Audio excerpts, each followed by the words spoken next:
Gold, trusted gold buyers. మీరు తాకట్టు పెట్టిన బంగారాన్ని విడిపించి ఈ రోజు ఉన్న మార్కెట్ ధరకు కొనబడను. వెల్కమ్ టు న్యూస్ అండ్ నిజాలు. This is Lumbini. Day 160th reach అయ్యాము ఇరాన్ వర్సెస్ యుఎస్ వార్ లో. ఇంతకీ స్ట్రైట్ ఆఫ్ హార్ముజ్ దగ్గర ఏం జరుగుతుంది అండ్ ఆల్రెడీ అక్కడ ఏవైతే షిప్స్ పాస్ అవుతున్నాయో ఆ ట్రాఫిక్ రెగ్యులేషన్ గురించి, ఇరాన్ వర్సెస్ ఒమాన్ మధ్యలో ఏదైనా డీల్ ఇంకా బ్రేక్ అవ్వే ఛాన్సెస్ కనిపిస్తున్నాయా, అండ్ మోస్ట్ ఇంపార్టెంట్లీ ట్రంప్ గురించి, యుఎస్ గురించి అక్కడ ఏమైనా వాళ్ళు are they really running out of missiles అనేది కూడా ఒక స్టేట్మెంట్స్ వినిపిస్తుంది అనమాట. సో దానికి సంబంధించి ఎవరైనా ఇన్ఫర్మేషన్ లీక్ చేస్తే వాళ్ళని సూ చేస్తాము, జైల్లో వేస్తామని కూడా ట్రంప్ స్టేట్మెంట్స్ పాస్ చేస్తూ ఉన్నారనమాట. సో దీనికి సంబంధించి అలాగే సౌదీ అరేబియాలో చూసుకుంటే అక్కడ ట్యాంకర్స్ రెడ్ సీ లో అలాగే గల్ఫ్ ఆఫ్ ఎడెన్ లో వాళ్ళ మీద అటాక్స్ అనేవి ఇంకా కంటిన్యూ అవుతున్నాయి. సో దీని గురించి కూడా క్లియర్ గా మాట్లాడదాం. అండ్ ఓవరాల్ సినారియాలో ఆయిల్ ప్రైసెస్ మాత్రం పెరుగుతూనే ఉన్నాయి. సో దీని గురించి కూడా డిస్కస్ చేద్దాం. ఈ రోజు మనతో జాయిన్ అవబోతున్నారు geo political analyst and also senior journalist Suresh Kochattil sir మనతో పాటున్నారు. Let's talk to him. నమస్తే సార్. సో ట్రంప్ స్టేట్మెంట్స్ కి మాత్రం నిజంగా ఎక్కడ ఫుల్ స్టాప్ లేదు. అండ్ మా గురించి ఎవరు చెప్పినా ఎవరు స్టేట్ చేసినా మేము వాళ్ళని జైల్లో వేస్తాము. ఇదంతా ఒక ఎత్తు అయితే డే 160th రీచ్ అయ్యాము వార్ లో. సో ఇది ఎక్కడూ తేలట్లేదు అన్నట్టుగా తయారైపోయింది పరిస్థితి. So what's really happening? Correct. ఎందుకంటే ఈ యుద్ధం మొదలైనప్పుడు ఫిబ్రవరి 28 దాని తర్వాత ఒక వారం తర్వాత ట్రంప్ ఏం చెప్పారంటే ఇది 2, 3, 4 వారాలు అయిపోతుంది అన్నారు. ఇప్పుడు మనం 160 రోజుకి వచ్చేసాం ఇవాళ. ఎక్కడైనా ఇది ఆగుతుందా అంటే ఏ సైన్ లేదు. ఇరాన్ వెనకకు తగ్గట్లేదు. యుఎస్కి ఈగో ప్రాబ్లం ఉంది. ప్రెసిడెంట్ ట్రంప్ ఏమో ఇరాన్ దగ్గర ఏం లేదు, ఆయుధాలు లేవు, షిప్పులు లేవు, బోట్లు లేవు, ఎయిర్ ఫోర్స్ లేదు, కానీ అప్పుడప్పుడు వాళ్ళకి మిసైల్ డ్రోన్ కొడుతున్నారు. సౌదీ అరేబియా మీద దాడి చేస్తున్నారు, కువైత్ మీద దాడి చేస్తున్నారు, బహ్రెయిన్ మీద దాడి చేస్తున్నారు, అక్కడ జార్డన్ మీద కూడా దాడి చేశారు వాళ్ళు. ఇరాన్ దగ్గర ఆయుధాలు లేదని చెప్పేది అది తప్పు. ఇరాన్ దగ్గర ఆయుధాలు ఉన్నాయి. That is but they have only missiles and drones. అది చాలు. ఇప్పుడున్న యుద్ధంలో మీరు చూస్తే ఎస్పెషలీ యుక్రెయిన్ రష్యా వార్ తీసుకుంటే అక్కడ మీరు కన్వెన్షనల్ వార్ఫేర్ చూడట్లేదు. ఏదో మొత్తం 5,000 మంది ఆర్మీ బాహుబలి సినిమాలాగా అక్కడికి వెళ్తున్నారు. అటువైపు నుంచి 5,000 మంది వస్తున్నారు, ఫైరింగ్ నడుస్తుంది, క్యానన్ ఫైర్ చేస్తున్నారు, లేకుంటే మన దగ్గర ఉన్న బోఫోస్ గన్స్ లాగా గన్స్ యూస్ చేస్తారు. అదంతా ఆ కన్వెన్షనల్ వార్ఫేర్ పోయింది. అదంతా అక్కర్లేదు. సో మీరు మోడర్న్ మిలిటరీ కాలేజెస్కి వెళ్తే ఇప్పుడు వాళ్ళు నేర్పిస్తుంది ఏంటంటే ఇట్లాంటి లాయిటరింగ్ మ్యూనిషన్స్ కానీ, డ్రోన్స్ కానీ, షార్ట్ రేంజ్ మిసైల్స్ కానీ దీన్ని వాడుతున్నారు యుద్ధాల్లో. అది మనం ఈ యుద్ధంలో కూడా చూస్తున్నాం. ఇది ఒక అన్ఈక్వల్ బ్యాటిల్ అని చెప్పొచ్చు. ఎందుకంటే ఒకవైపు US most powerful army in the world, వాళ్ళ నేవీ కానీ, వాళ్ళ ఎయిర్ ఫోర్స్ కానీ, వాళ్ళ ఆర్మీని అంత వాడుకోలేదు, కానీ ఎయిర్ ఫోర్స్ అండ్ నేవీని వాడుకున్నారు చాలా మటుకు ఈ యుద్ధంలో. అటువైపు ఇరాన్, వాళ్ళ దగ్గర నేవీ లేదు, నేవీని మొత్తం యుఎస్ నించేశారు. ఎయిర్ ఫోర్స్ అయితే ముందే లేదు వాళ్ళ దగ్గర, ఉన్నది కూడా కంప్లీట్గా ఫినిష్ చేసేసారు. సో వాళ్ళు అప్పుడు దాకా ఇన్ని రోజులు ఎట్లా అడ్డుకున్నారు యుఎస్ని, అదొక క్లాసిక్ కేస్ స్టడీ. 160 రోజుల దాకా వాళ్ళు ఇప్పుడు దాకా యుఎస్కి సరెండర్ కాలేదు. ప్రెసిడెంట్ ట్రంప్ ఎప్పటి నుంచో చెప్తున్నారు సరెండర్ చేయాలని, మీరు సరెండర్ చేయాలని. వీళ్ళు సరెండర్ చేయట్లేదు. ఎందుకంటే వీళ్ళు దీనికన్నా ముందు కూడా 8 year వార్ అని చెప్పి సద్దాం హుసేన్తోనే ఒక యుద్ధం జరిగింది 1980s. అప్పుడు ఇరాన్ నేర్చుకున్న చాలా లెసన్స్ ఉన్నాయి. సద్దాం హుసేన్ దగ్గర అన్ని ఆయుధాలు ఉండే ఆ టైంలో, ఈవెన్ ఇరాన్ దగ్గర కూడా ఆయుధాలు ఉండే, కానీ ఆ యుద్ధం ఎక్కడ ఆగలేదు, అవి ఇద్దరు గెలవలేదు. It was kind of a draw. మన క్రికెట్ మ్యాచ్ పార్లెన్స్లో చెప్పాలంటే, ఫుట్బాల్ మ్యాచ్ పార్లెన్స్ చెప్పాలంటే డ్రా అయిపోయింది మ్యాచ్ అది. కానీ యుద్ధం అక్కడి నుంచి ఇరాన్ నేర్చుకున్న కొన్ని లెసన్స్ వాళ్ళు తర్వాత ఇంప్లిమెంట్ చేశారు. ఒకటి, వాళ్ళకి కొత్త ఎయిర్క్రాఫ్ట్ కొనడానికి కెపాసిటీ లేదు, అంటే ఎవరు అమ్మడానికి రెడీగా లేరు వాళ్ళు. యుఎస్ మొత్తం బ్యాన్ చేసేసారు 47 సంవత్సరాల నుంచి. 1979 నుంచి యుఎస్ వీళ్ళ మీద ఎంబార్గో పెట్టారు. అప్పుడు షా ఆఫ్ ఇరాన్ని దించి వీళ్ళు ఖొమేనీని ఎక్కించిన తర్వాత అప్పటి నుంచి Iran and then US embassy మీద దాడి చేసి వాళ్ళ ఎంబసీ స్టాఫ్ని హాస్టేజ్గా ఉంచుకున్న ఆ రోజుల నుంచే ఇరాన్ మీద చాలా మటుకు బ్యాన్ ఉందన్నమాట. వాళ్ళు ఇంటర్నేషనల్ మార్కెట్లో ఆయిల్ అమ్ముకోలేరు, ఇంటర్నేషనల్ బ్యాంకింగ్ ట్రాన్సాక్షన్స్ యూజ్ చేయలేదు, ఇదంతా నడుస్తుంది.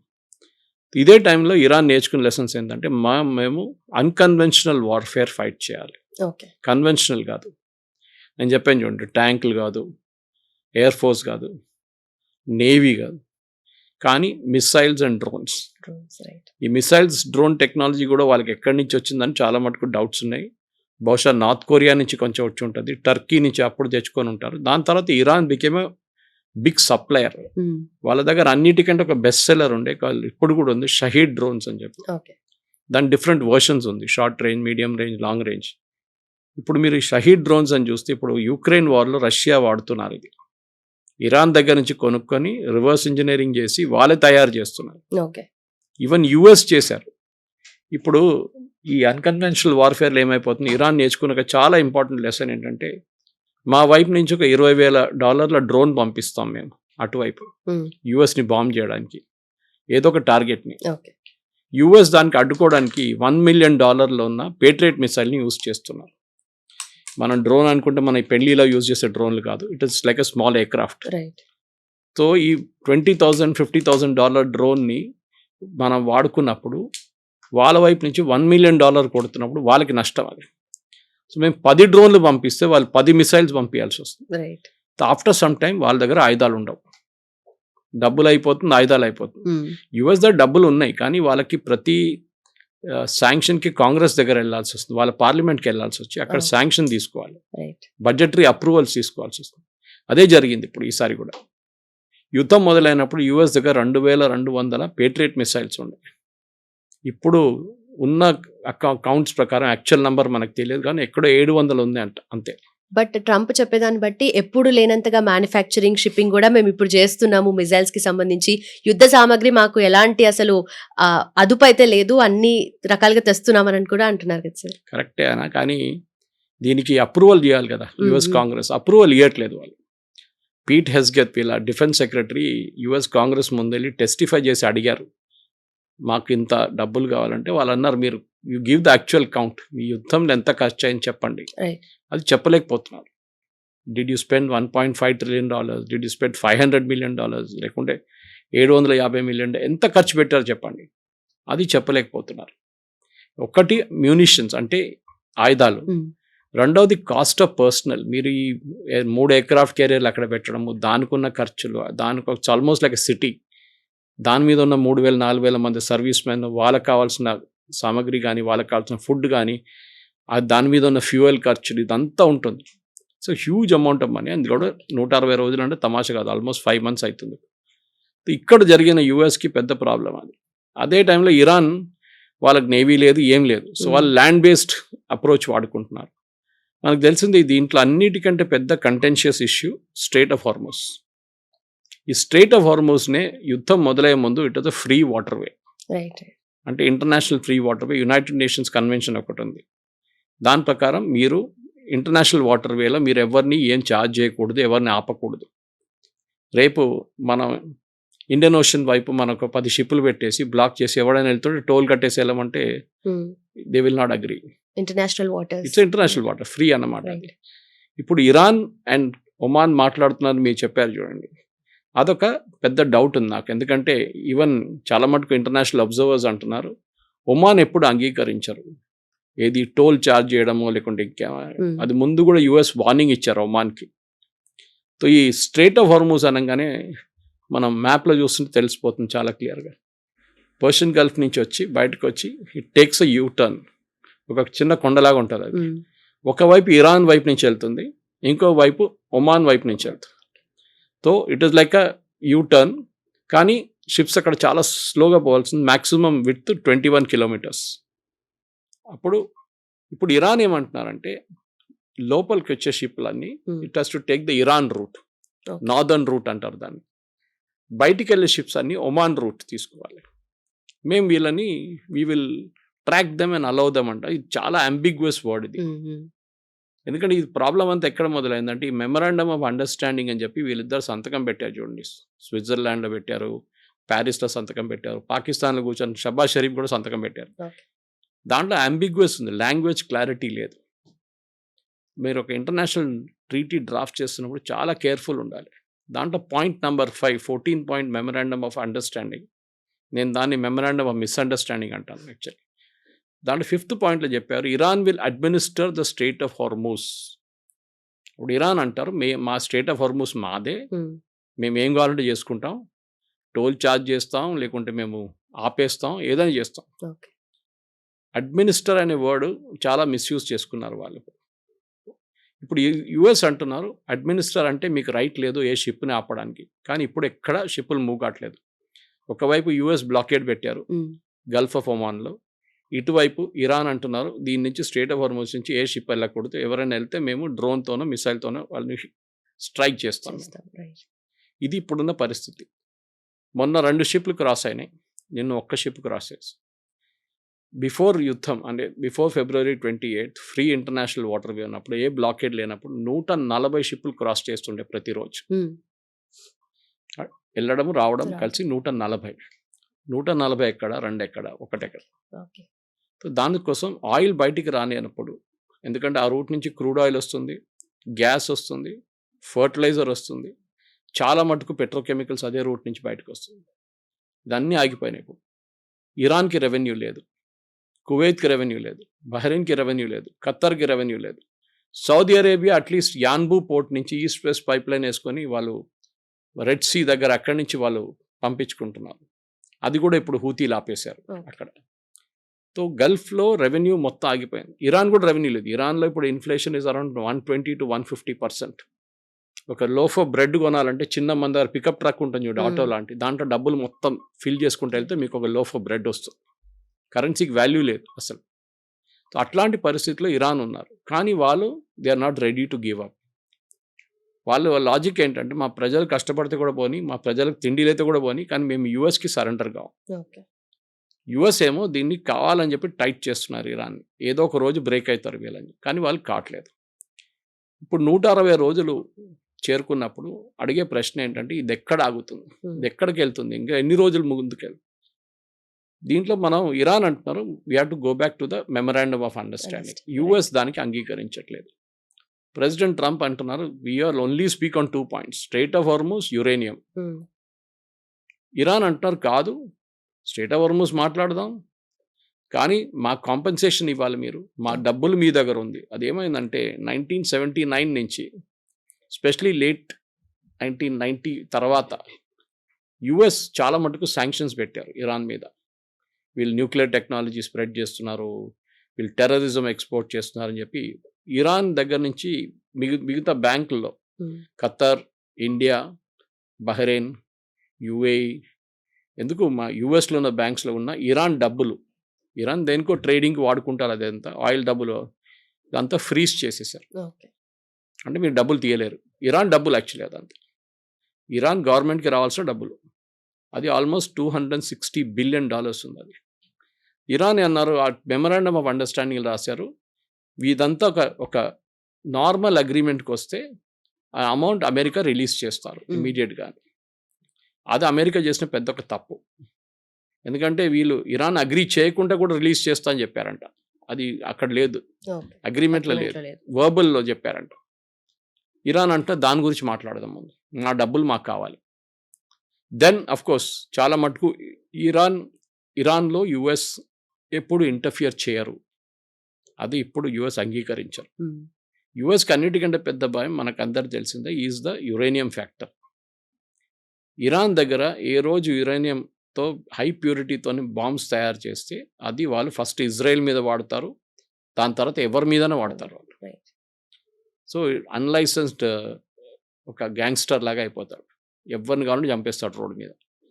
దాన్ని అడ్డుకోవడానికి యుఎస్ అంటున్నారు సారీ, మీకు యురేనియం ప్యూరిటీ 60 కాదు, 30 కాదు, 10 కాదు, జస్ట్ 3.67 ఉంచుకోవాలి. 3.67 మీన్స్ మీరు మీ పవర్ ప్లాంట్కి వాడుకోవచ్చు అంతే. ఇరాన్ అంగీకరించట్లేదు, అది మా యురేనియం మేము వాడుకోవాలి, మేము ట్రై చేస్తాం. దీనికన్నా ముందు మీకు తెలిసి ఉంటుంది ఒక JCPO అగ్రిమెంట్ అని చెప్పి ఒక అగ్రిమెంట్ ఉండే. ప్రెసిడెంట్ ఒబామా టైంలో 2 సంవత్సరాలు నెగోషియేట్ చేసిన ఒక అగ్రిమెంట్ ఈస్ JCPO అగ్రిమెంట్. ఆ అగ్రిమెంట్లో చాలా క్లియర్గా ఇరాన్ అగ్రీ చేశారు దట్ మేము 3.67% నుంచి ముందుకు యురేనియం తీసుకెళ్ళము ప్యూరిటీలో. ఇంటర్నేషనల్ ఇన్స్పెక్షన్స్ అలౌ చేస్తాము, surprise inspection by IAEA, international atomic energy agency, ఎప్పుడైనా వచ్చి ఇన్స్పెక్ట్ చేయొచ్చు వాళ్ళు. ఇదంతా చెప్పారు, కానీ అది ఇంప్లిమెంట్ చేసి 2015 నుంచి ఇంప్లిమెంట్ చేయడం మొదలు పెడితే 2018లో ట్రంప్ వచ్చి ఇదేం అగ్రిమెంటు, ఇదంతా పనికిరాదని చెప్పి చింపి పడేశారు. ఏం దొరకలేదు కాబట్టి, ఏం దొరకలేదు వాళ్ళకి. So it is gone. ఇప్పుడు ఇరాన్ అంటున్నారు ఆ ఒప్పందం లేదు, ఇప్పుడు ట్రంప్ ఏమంటున్నారు, జేసీపీఏ కన్నా మంచి అగ్రిమెంట్ నేను నెగోషియేట్ చేస్తానన్నా. సో అదైనా వచ్చింది, అది కూడా రాలేదు. ఇరాన్ అసలు ఏం అంగీకరించట్లేదు, యురేనియం గురించి మాట్లాడలేదు. ఇప్పుడు వాళ్ళ కోపం, actually they have a good grouse. ఎందుకంటే ఇంత మంచి ఒప్పందం ఉన్నప్పుడు దాన్ని మీరు ఎందుకు ఆపారు? జస్ట్ బికాజ్ మీకు ఒబామాతోనే ఈగో ప్రాబ్లం ఉండే. మీరు ఒబామాని ఎస్ఓబి అని పిలిచారు, మీరు you have used all bad words against him అని. ఇంత చేసిన తర్వాత మీ ఇంత 2 సంవత్సరాలు కష్టపడి నెగోషియేట్ చేసిన అగ్రిమెంట్ తీసి మీరు కచరాలు వేసేసారు. We will not agree to new term. అది నడుస్తూనే ఉంది ఇప్పుడు. ప్రెసిడెంట్ ట్రంప్కి ఇదొక మెయిన్ థింగ్. రెండవది straight of Hormuz. Straight of Hormuz నేను చెప్పినట్లు it's an international water way. Iran దాని మీద ఏం ఛార్జ్ చేయకూడదు.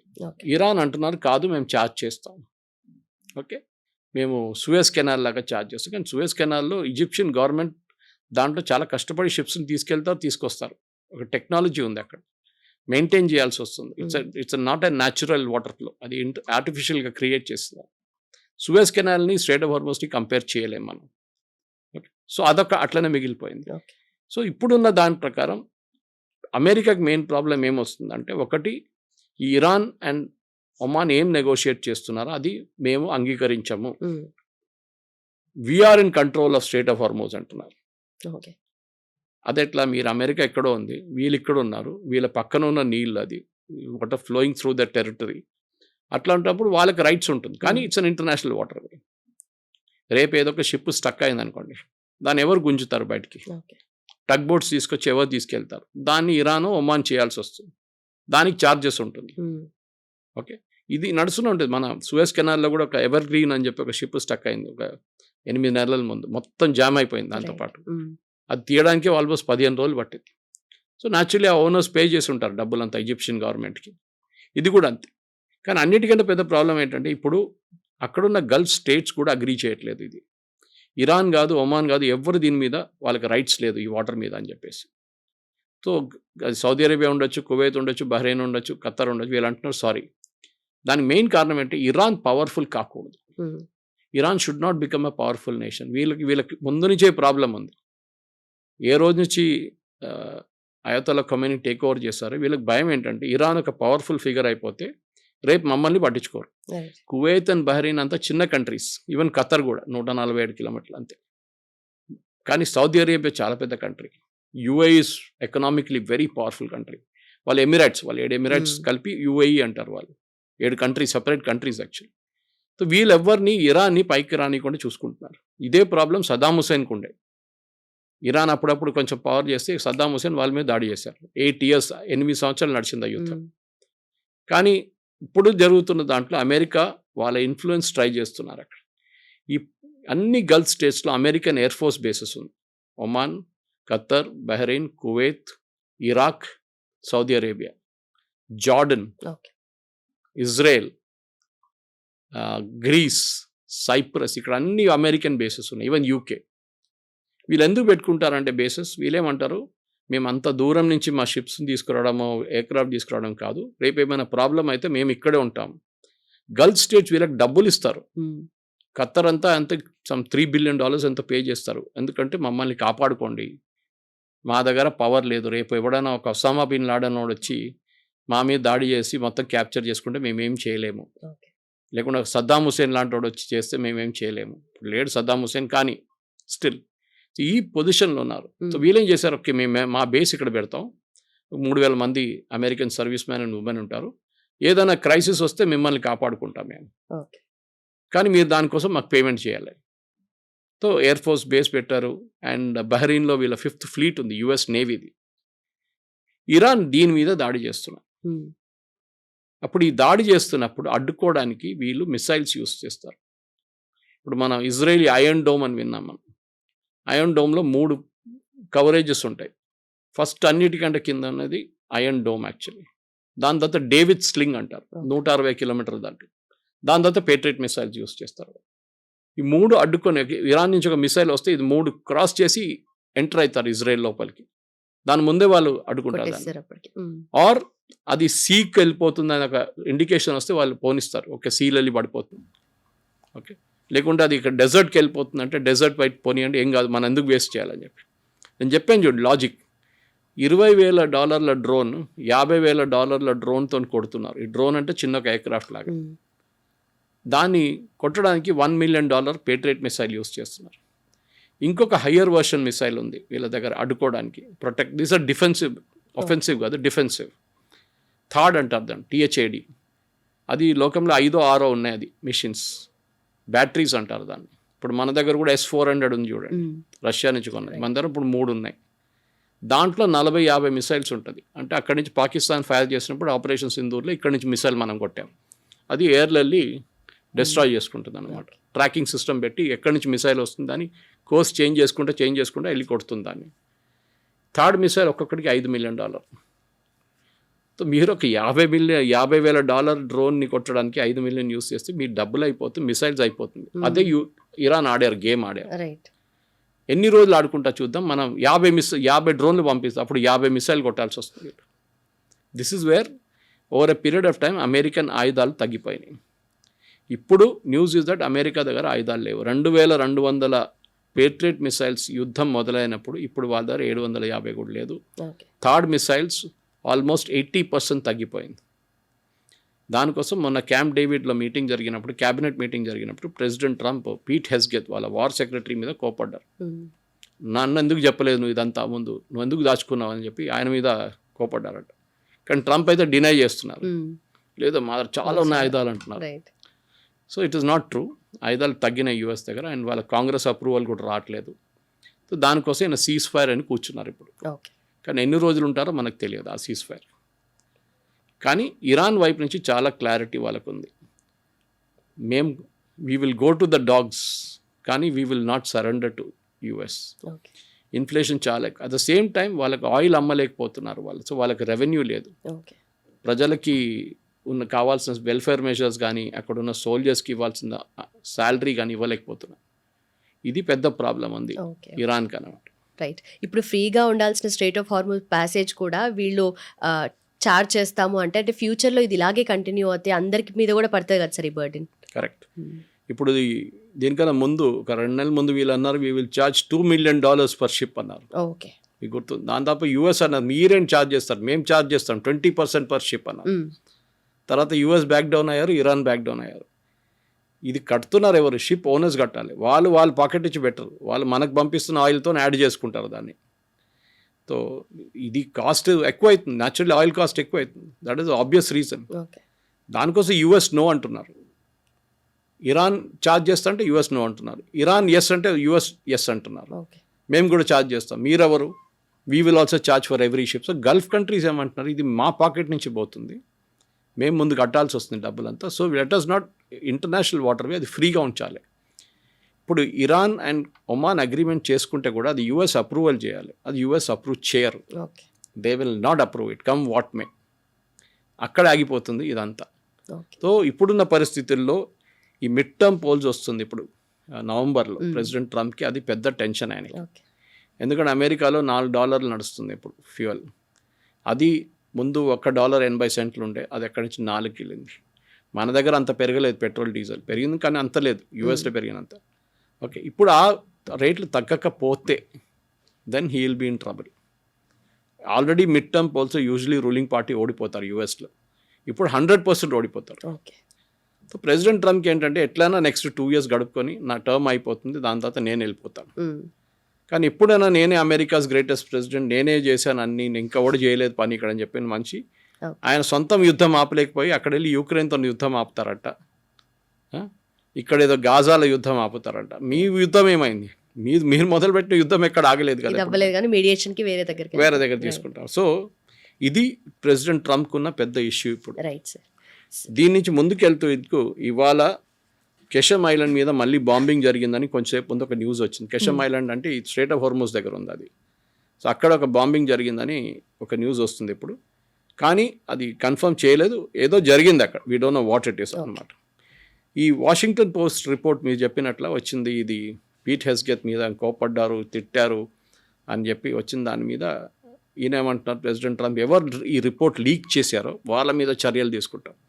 ముందు ఆయన అంటున్నారు ఈ న్యూస్ అంతా అబద్ధం అన్నారు, ఆయుధాలు మా దగ్గర చాలా ఉన్నాయన్నారు. మళ్ళీ ఆ న్యూస్ ఎవరు బయటికి తీసుకొచ్చారో వాని మీద కేసు ఇస్తామేమని చెప్తున్నారు. Okay. What is the logic? Right right అదే లీకర్స్ అంటే ఏదో ఉన్న ఇన్ఫర్మేషన్ ని లీక్ చేసినారు అన్నట్టుగా. అదే. రైట్. సో ట్రంప్ ఏంటంటే బేసిక్లీ ఆయన్ని ఎట్లా దీనికి బయటపడాలంటే ఏదో స్కేప్ గోట్స్ ఉండాలి. ఓకే. ఎవరినైనా ఒక బలీక బకరా చేయాలి. ఇప్పుడు దాంట్లో హెస్గెత్ ఒకటి దొరుకుతాడు. ఇప్పుడు ఆడే చేశాడు మొత్తం మెసప్ చేశాడని చెప్పి వాన్ సాక్ చేసేస్తారు. దీనికన్నా ముందు తులసి గబ్బార్డ్ రిజైన్ చేసి వెళ్ళిపోయింది. రైట్. సో అట్లాంటి చాలా మంది ఇప్పుడు ఒక్కొక్క తర్వాత ఒకరు ఇట్సేసి వెళ్ళిపోతున్నారు. ట్రంప్ చాలా ఒక మెర్క్యూరియల్ క్యారెక్టర్. ఆయన కోపం వచ్చేస్తుంది. ఆయన బిజినెస్ మ్యాన్, ఆయన పొలిటీషియన్ కాదు. ఆయన అన్ని ప్రాఫిట్ని చూస్తాడు, డీల్స్ చూస్తాడు. దానికోసం అగ్రిమెంట్ అని మాట్లాడరు ఆయన. ఇప్పుడు డీల్ చేస్తాను, నేను డీల్ చేస్తా అంటారు. ఇది ఒక రియల్ ఎస్టేట్ ఒక సైకాలజీ అన్నమాట. సో ప్రెసిడెంట్ ట్రంప్ ఇప్పుడు చేస్తున్న ఈ డ్రామాతోని ఇంకా ముందుకెళ్ళాలంటే ఇప్పుడు మనం ఈ 160 కాదు ఇంకా 360 రోజులు అయితే కూడా ఈ ఇష్యూ సార్ట్అవుట్ కాదు. ఓకే. ఆయనకి దీని నుంచి ఎట్లయినా బయటపడాలని ఉంది డెస్పరేట్గా. అటువైపు మీరు చూస్తే ఇజ్రాయెల్ లెబనాన్లో కానీ గాజాలో కానీ వాళ్ళ వారు ఆపట్లేదు, వాళ్ళు నడుస్తూనే ఉంది అది. నిన్న కూడా లెబనాన్ బాంబ్ చేశారు, ఇజ్రాయెల్ 2 సైనికులు చనిపోయారు నిన్న. సో దాని రిప్లైగా వాళ్ళు బాంబ్ చేశారు. ప్రెసిడెంట్ ట్రంప్ ఏమో గాజాలో నేను ఒక కొత్త పీస్ ప్లాన్ తీసుకొస్తున్నా అని చెప్పి అనౌన్స్ చేశారు. చూడండి, హమాస్ సరెండర్ చేస్తారు. హమాస్ అంటారు మేము సరెండర్ చేయం, ఆయుధాలన్నీ వాళ్ళు కింద పెట్టేస్తారు, అంతా పడేస్తారు కింద, సరెండర్ చేయాలి. ఇజ్రాయెల్ అంటారు నేను లాస్ట్ వీక్ బెంజమిన్ నెటన్యాహు వాషింగ్టన్లో ట్రంప్ని కలిశాను, ట్రంప్ నా దగ్గర చెప్పలేదు ఇదంటాను. నిన్న ప్రధానమంత్రి మోదీ గారితో మాట్లాడారు ఎస్టర్డే. ఏం మాట్లాడారో మనకు తెలియదు, కానీ మోస్ట్లీ ఆయుధాలు ఉండొచ్చు. ఎందుకంటే ఇండియా చాలా ఆయుధాలు ఇజ్రాయెల్కి సప్లై చేస్తున్నారు. ఇజ్రాయెల్ యుఎస్ మీద ఉన్న డిపెండెన్స్ తగ్గించడానికి చేస్తున్నాను అనమాట. ఎందుకంటే నడిమిట్లో ఒకసారి ప్రెసిడెంట్ ట్రంప్ చిన్న ధమ్కి ఇచ్చిండు ఆయనకి, మీ ఆయుధాలన్నీ నేను ఆపేస్తానంటే ప్రైమ్ మినిస్టర్ నెటన్యాహు అన్నారు ఎట్లయినా మేము ప్లాన్ చేస్తున్నాం, ఒక 20 సంవత్సరాల తర్వాత లేకుంటే 10 సంవత్సరాల తర్వాత we will not take any help from US అని చెప్పారనమాట. ఇది ఇప్పుడున్న పరిస్థితుల్లో ప్రెసిడెంట్ ట్రంప్కి ఒక వే అవుట్ అంటారు ఇంగ్లీష్లో, ఏదైనా ఒక సొల్యూషన్ ఇచ్చి మీరు యుద్ధం గెలిచారని చెప్పి ఆయనకు కొంచెం దండాలని వేసి okay you are the winner అని చెప్పడానికి ట్రై చేస్తున్నాం. కానీ అది జరగదు. ఎందుకంటే ఇరాన్కి తెలిసిపోయింది ఒక ట్రంప్ కార్డ్. వాళ్ళు వియట్నాం వార్లో చూశారు, 19 సంవత్సరాలు పోరాటం చేసి వియట్కాంగ్స్ ఓడించిన చిన్న ఒక గరిలా గ్రూప్ అది. వాళ్ళు యుఎస్ ఆర్మీని ఓడించారు 19 సంవత్సరాలు పోరాటం. సో ఇదే సేమ్ పాలసీ ఇరాన్ ఫాలో చేస్తున్నారు, అన్కన్వెన్షనల్ వార్ఫేర్. ఇక్కడ గరిలా వార్ఫేర్ చేయలేము, కానీ మా దగ్గర ఉన్న ఆయుధాలు ఇంతే, దీంతో మేము పోరాడతాం, మీ దగ్గర అది లేదు. యుఎస్ ఏం చేస్తున్నారు, ఇరాన్ షహీద్ డ్రోన్ తీసుకొని అదే రీఇంజనీర్ చేసి రివర్స్ ఇంజనీర్ చేసి వాళ్ళు ఒక లూకాస్ అని చెప్పి ఇంకొక డ్రోన్ తయారు చేసుకున్నారు. సో ఎందుకు ఇంత 1 మిలియన్ ఖర్చు పెట్టడం, మేము కూడా ఒక $50,000 మేము కూడా డ్రోన్ తయారు చేస్తాం చెప్పి యూఎస్ చేశారు. కానీ it's too late in the day. ఇప్పుడు ఈ యుద్ధంలో ఎందుకు దిగారని ట్రంప్కి క్లారిటీ లేదు, దీని ఎట్లా బయటికి పడాలి క్లారిటీ లేదు. అటువైపు మీరు చూస్తే నెటన్యాహుకి చాలా మంచి క్లారిటీ ఉంది. ఆయనకు తెలుసు what was the initial thing, regime change జరగాలంటే అది జరగలేదు. ఈవెన్ నెటన్యాహు అగ్రీ చేస్తున్నారు. ఇరానియన్ రెజీమ్ ఇప్పుడు కూడా ఉన్నారు, కానీ చాలా వీక్గా ఉన్నారు. ఇప్పుడు ఫైనాన్షియలీ చాలా దారుణ పరిస్థితి ఇరాన్ది. ఇంకా కొన్ని రోజులు పొడిగించుకెళ్తే వాళ్ళు మేబీ ఇంటర్నల్ రెబెలియన్ జరుగుతుంది, దేశంలోనే ప్రజలు రోడ్డు మీదకి వస్తారు. కానీ ప్రజలు రోడ్డు మీదకి లాస్ట్ టైం వచ్చిన 40,000 మందిని చంపేశారు ఇదే ఇరానియన్ రెజీమ్. తో అప్పుడు మళ్ళీ ఇప్పుడు వస్తే ప్రజలు రోడ్డు మీదకి రావాలంటే వాళ్ళకి ఆయుధాలు ఉండాలి వాళ్ళ చేతిలో. ఆయుధాలు ఎవరు ఇస్తారు? Revolution will not happen just like that. మీరు హంగర్ స్ట్రైక్ చేసినా కానీ ధర్నా చేసినా కానీ రెవల్యూషన్ రావు, ఆయుధాలు ఉండాలి చేతిలో. అది ప్రజల దగ్గర లేదన్నమాట. So president Trump initially propose చేసింది మొత్తం పోయింది, కొత్త ప్రపోజ్ చేసింది కూడా ఏం జరగట్లేదు ఇప్పుడు. దీనికన్నా ఆయనకి అక్కడ ఉన్న పొలిటికల్ కన్సెన్సస్ యూఎస్లో ఈ వార్ని వ్యతిరేకిస్తున్న వాళ్ళు 75% మంది అమెరికన్ ప్రజలు ఈ యుద్ధాన్ని వ్యతిరేకిస్తున్నారు. మీకు క్లారిటీ లేదు, మీరు ఎందుకు వెళ్ళారు, ఎండ్ గేమ్ ఏంటి? ఏ యుద్ధం అయినా ఒక ఎండ్ గేమ్ ఉండాలి, లేకుంటే యుక్రెయిన్ రష్యా లాగా 4 సంవత్సరాల నుంచి కొట్టుకుంటున్నారు వాళ్ళు. ఎండ్ గేమ్ లేదు. మోదీ గారు ఆపరేషన్ సింధూర్కి వెళ్ళారు, 6 రోజులు ఫినిష్ చేసేసి క్లోజ్ చేసేసారు. అందరు అడిగారు ఎందుకు ఇంకా చేయొచ్చు కదా అంటే, మన ఆబ్జెక్టివ్ మీట్ అయిందా, that's it. Destroying terrorist camp అది మనం చేసాం. పాకిస్తాన్ మన మీద దాడి చేశారు, అప్పుడు వీ హిట్ బ్యాక్. వాళ్ళ ఎయిర్ ఫోర్స్ బేసెస్ అంతా డిస్ట్రాయ్ చేసాం, వాళ్ళు కొన్ని ఎయిర్క్రాఫ్ట్ డిస్ట్రాయ్ చేసాం, అయిపోయింది. వాళ్ళు మళ్ళీ ఇమీడియట్గా సీజ్ ఫైర్ అడిగారు, మనం ఓకే అని చెప్పాం. Let us not continue.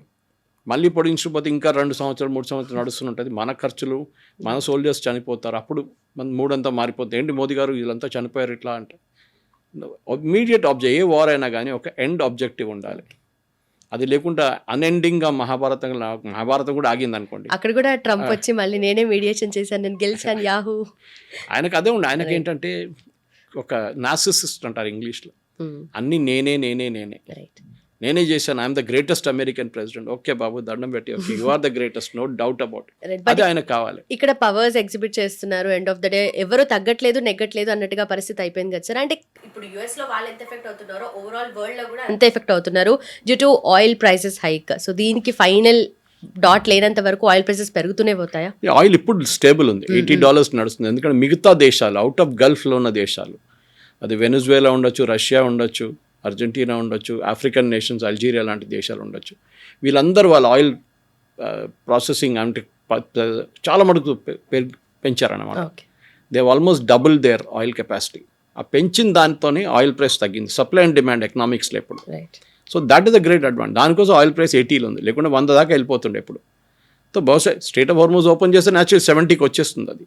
కానీ ఇప్పుడు strait of Hormuz completely close ఉన్నప్పుడు కూడా లాస్ట్ టైం 120 దాకా వెళ్ళింది. ఇప్పుడు ఈసారి 80 నుంచే అక్కడే ఉంది.